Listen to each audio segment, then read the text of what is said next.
Welcome to the challenge. I'm Alexis Asby and this is Ed White. Hello.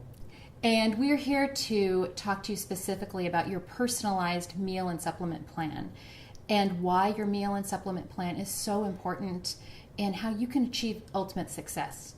And so Ed, tell us a little bit about how the body works and why this custom meal plan is so very important. Okay, Allie. I think first of all, just to add to what Allie said is welcome. But we really want to highlight the importance of sticking to a meal plan here. This is going to be 80, 90%. You're going to hear different numbers out there, but it is clearly a very high number for your success rate. So if you don't nail your meal plan, if you don't eat correctly, if you don't fuel the system, the chances of you reaching your goal is going to be very slim. So we're going to be upfront and honest with that. So that's why we've designed this next segment, just to help you see the importance of a meal plan. But it is critical. Yeah, this segment is a very important piece because these are the questions that we get most frequently from people who have had ultimate success. I'm looking at this meal and supplement plan and there's a lot of food on here. Do we have to eat all of this food that's on here, and how important is that? Actually, Alexis, absolutely. This is tailored to a certain individual. And so when you look at this plan, this individual actually weighs 110 pounds. So when you look at this amount of food, that's actually for a pretty small person. But if we started creating meal plans for, say, other individuals that weighed a little bit more, maybe into the 130s, 40s, 50s, and so on, then we'd actually have to custom make a meal plan for them according to how they're living their lives, how active they are, how much muscle they have, what type of a job they have, are they really busy, or are they the kinds that kind of like to relax. So it is very important that we eat correctly because, as the saying says, you cannot out-train a poor diet. Right. That is critical. And I hear a lot of people asking questions about, can you just tell me what it is that I'm supposed to eat? Or how important is it that this is a personalized plan for each person? Yeah, it is a personalized plan because, again, we have different activities. We live different lives. We have stresses. Some people may have children. Some people have a lot of anxiety in their life. Some people have a lot of muscle. Some people may have no muscle. And so I kind of liken this to a car. It depends on how fast you're going to drive your car as to how much fuel you need. Are you pulling a U-Haul? Are you going uphill? Are you going downhill?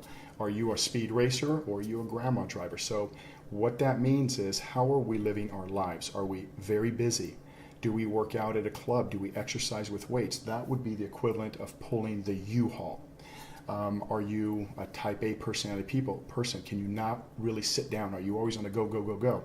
Then you're someone who races your car. So according to that individual, how much fuel or how many calories do they need? And that's what we try to establish, is the calorie need for that individual, and then make sure we get them from the right sources. Right. And I'm imagining that your height and your weight is really important as well. So again, this plan is personalized for each one of you. So what happens if we miss meals, or if someone has to miss meals while they're on this diet plan? I think the most important thing to understand is that our body does not like change. And so when we start a new exercise program or a new nutrition program, it's very important for the first 14 days that we stay consistent on the plan. The reason being is our bodies hate change, so it won't just flip around on us. If you eat correctly for, say, a day or two or three, that does not mean the body is working for you. There's too many things that are in play from eating poorly that need to be corrected. So after 14 days, when I work with our clients, we say you need to stay on this religiously for 14 days. Once we get past that 14-day mark, now we have your system working for us. It's running efficiently. It's not burning muscle. It's starting to burn fat. Your metabolic rate is high. Now we have the prime opportunity to say, okay, now we can kind of ease off the throttle a little bit and give you a little bit of a cheat meal here. Maybe we can ease over here. But the first 14 days, critical that we nail our new plan. Okay, so it's really important that we don't miss meals during this first 14 days, or as often as possible to not miss meals. And when we do miss meals, our body basically starts to shut down and stop metabolizing. Pretty much. And even clinical studies show that for someone who is athletic, that means that they work out for, I don't know how they figured this out, but 42 minutes 4 times a week. Wow. That your muscular system needs attention every 3.2 hours. Whereas if you don't exercise, you will need it every 4 hours. Thus, one reason why we keep hearing, eat small meals every day. Why? One is because clinical studies show that our bodies need it. So for us to reach our goal, it's critical that we eat every 3 to 4 hours. It raises our metabolic rate. So I remember when I did this diet plan, I was overwhelmed that I had to eat every 3 hours, Ed. And after about a couple weeks, I was like, I'm starving every 2.5 to 3 hours. Is that a good thing? Yes. We have a hormone called leptin, and I really encourage everyone to Google and check to what we say is correct. So leptin, L-E-P-T-I-N. And what that does is it regulates your metabolic rate and your appetite. So if you're a kind of person that you can get up in the morning, have a cup of coffee, not eat until noon or 1, that means your leptin is not sensitive, which means your metabolic rate is very slow. But if you're someone who eats every 2 to 3 hours, guess what? Your system gets acclimated to that, and then your body goes, hey, I'm getting enough food and it's regularly, I'm going to turn my metabolic rate up and I'm going to make myself hungry every 3 hours. That means we're burning more calories, Exactly, right? and you're burning more fat, yes. And I'm losing weight faster, right? Absolutely. Oh, that's Absolutely. good news. And I'm looking at this. It says 100 to 125 ounces of water. That's a lot of water. Yeah. I think water is one of those overstated nutrients, or whatever we want to call it, that when we've heard it so much, drink a lot of water, drink a lot of water. So now it's lost its zing.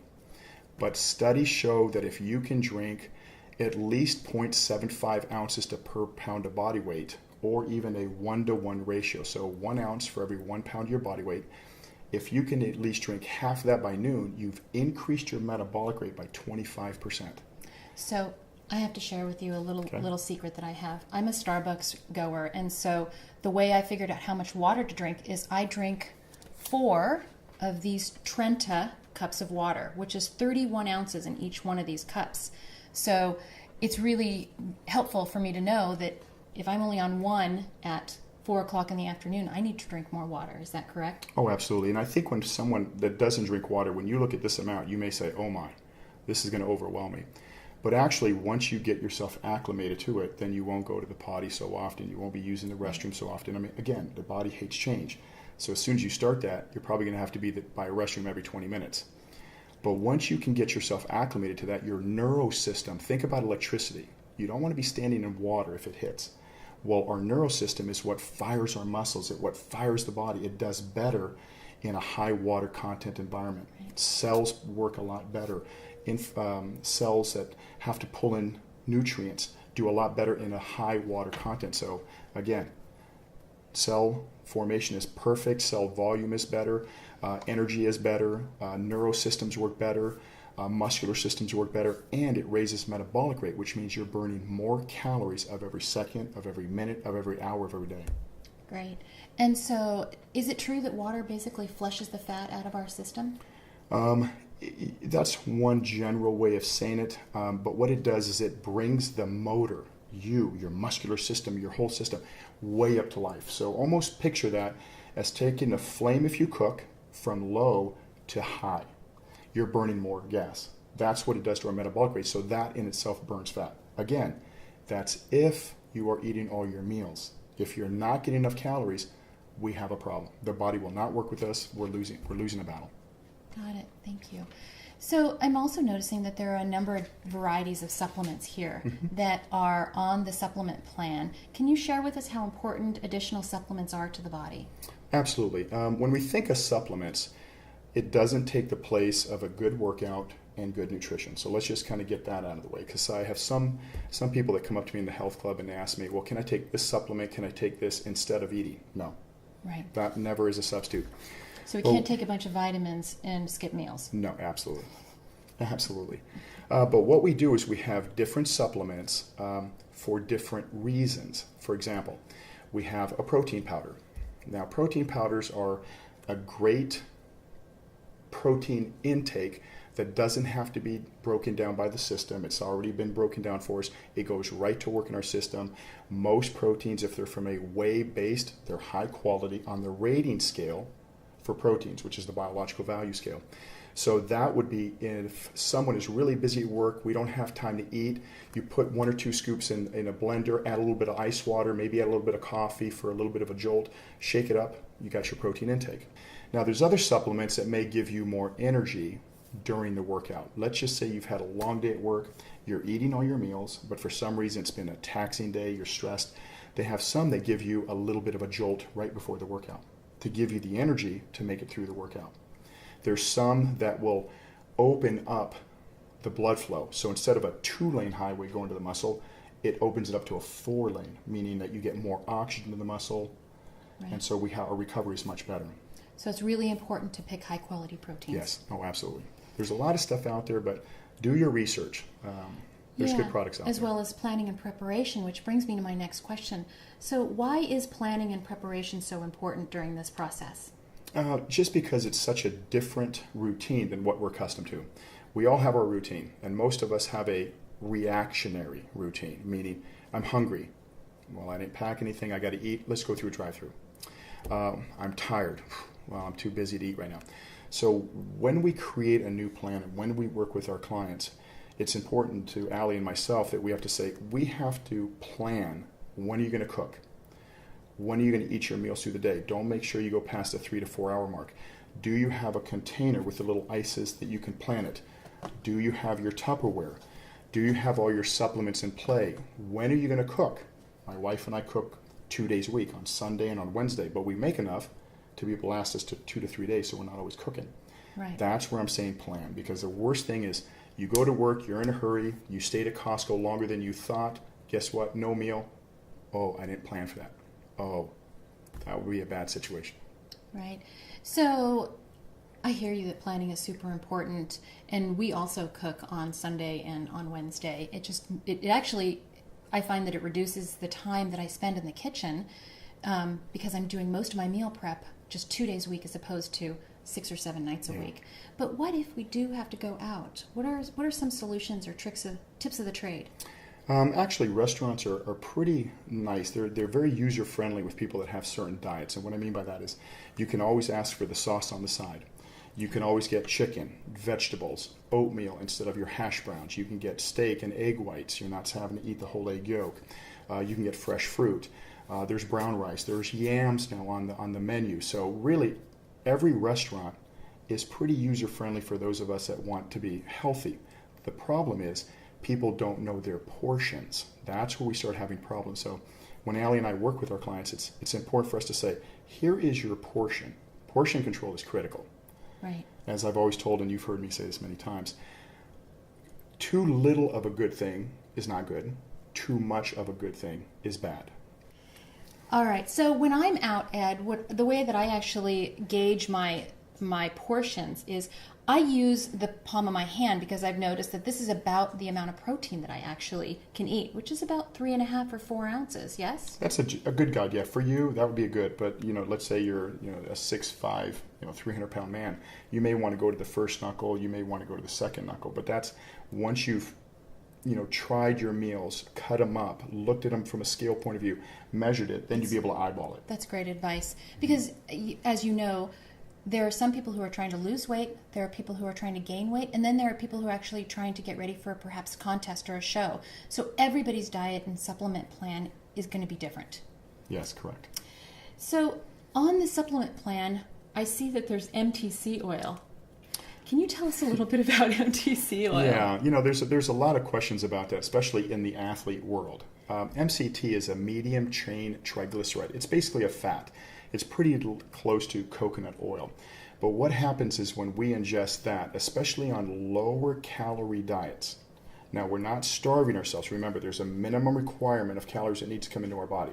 So if we're getting that minimum, but we're just, say, over the razor's edge, MCT, when it enters the system, the body looks at that as race fuel. So it doesn't look at that as, oh, you're fat, let me store you, let me send you to the brain, let me send you to this, let me send you there. No, it says we need to use you now.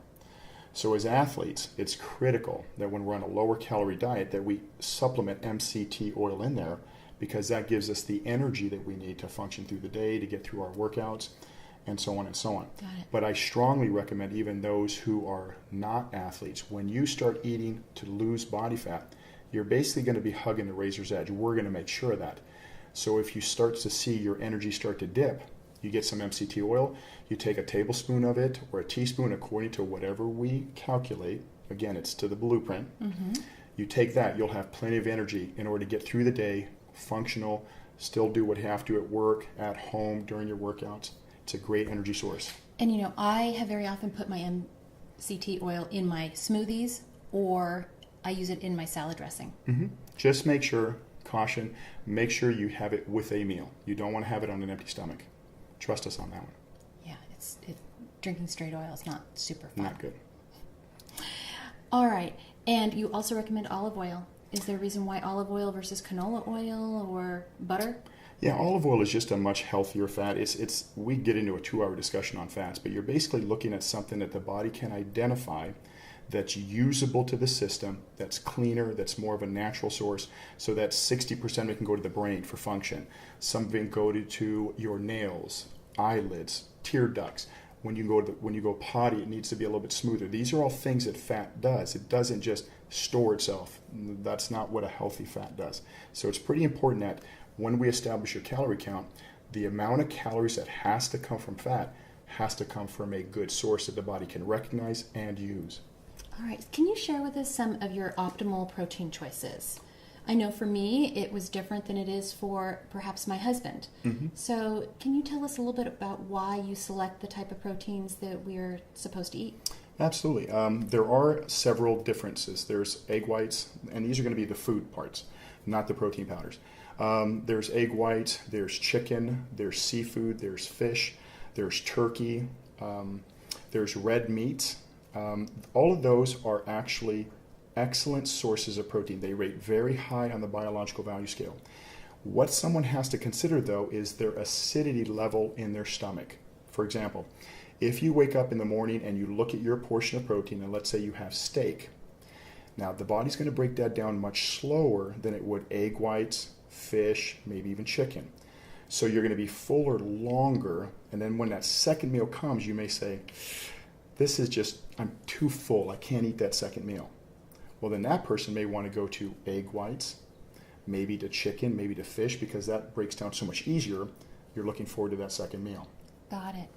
So these are really good options for protein. Oh, absolutely. Okay, terrific. Absolutely.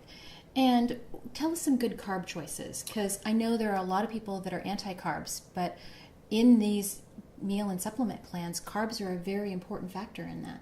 Oh, yeah, they're critical. Good carb choices would be oatmeal, quinoa, sweet potatoes, beans with some people. Some people may have some problems with them. Some fresh fruits. And the ones that I'm mentioning right here, and we have some of them right in front of us, they're lower on the rating scale for carbohydrates, which is the glycemic rating index. Now, if you're diabetic, you will definitely know that rating scale. But if you're not, do some research, get onto Google, check out glycemic rating index, and look at the foods that are medium to low on that scale. Because when we establish your calorie needs, there's going to be a considerable amount of the total calories, maybe 30, 40, if you're diabetic, up to 50%, that will have to come from carbohydrates. So we want to make sure we make a good choice, get the energy food in that we need, but make sure that we don't play with our insulin levels. And if you have questions about that, I can talk to you or Allie, and I can set up an appointment with you guys. Got it. Thank you, Ed. So how about some good vegetables and fruit choices? Vegetables are important because of the fiber, and in order for the body to utilize your protein, you need a little bit more fiber. Also, when you increase protein, as we know, you need to go to the restroom, and if you don't, we might have a back jump. So we're looking at asparagus, we're looking at red peppers, yellow peppers, we're looking at Brussels sprouts, we're looking at spinach, all of those, green beans, all of those are going to be higher in fiber. Broccoli? Broccoli is a good one. What type of lettuce? I would say stay away from iceberg lettuce. Red tip, green tip, the ones that have a little bit more mineral content, a little bit more vitamin content. Iceberg is basically water and kind of lacks in the mineral and vitamin department. So the more dark green vegetables that we can get has probably a higher fiber content. Absolutely. Okay. Absolutely. Good to know. And, you know, not that this is stressing me out or anything, Ed, but, you know, looking at a diet plan, sometimes people can get really stressed out. Why is it important that we don't increase our stress level and that we get the proper amount of sleep and adequate rest? really stress is counteractive to any of our goals. Think about what has gotten you or us when we're not feeling good to where we are. It's undereating, stress, staying too busy, not paying attention to our bodies. So we can identify all the marks that put us where we are. Now all of a sudden we're going to introduce to you a new way of eating and saying, let's take care of this machine. Let's give it the protein, let's give it the carbs, the fat. Let's put in your car the gas, the oil, and the tranny fluid in the right ratios. So at first we're going to look at that and say, one more thing on my plate. But by taking care of this, emotionally, physically, mentally, we're going to see big changes in 8 to 12 days, where then this won't be a big issue anymore. But at first, it can seem overwhelming. So with that, what do you suppose is the most important thing that people do when starting this meal and supplement plan? That's probably one of the best questions that you could ask me. It's make sure that you have people in place in your life that can help you. If it's your wife, if it's your husband, if it's your kids, if it's coworkers, whatever it may be, to help rally you. Hey, did you fix your meals? Can we go to the store for you? I see you're busy. Can we help cook for you? Do you need us to maybe come over to your house and we're going to get together and have a food preparation night? Making sure that you have everything in play. That would be number one. Number two is write your goals down. Put pictures of what you think you want to look like. What is a realistic goal for you? Put that up. Put it at work. Put it in your bathroom. When you wake up in the morning and you look in the mirror and it's just you, and you're being able to say, I can change that. Put that picture on the wall. Keep yourself motivated. Nobody can do this for you. So Ed, I just really want to say thank you for sharing all of this really valuable information as well as your beautiful kitchen. Absolutely. You're very welcome. I enjoyed it. Are you cooking dinner next? Actually, I am. You want to stay? Oh, perfect. So thank you so much for being here. Our handles, our social media are at the bottom of this screen, so please feel free to follow us or reach out. We're happy to answer any of your questions. And let's eat. That's a good idea.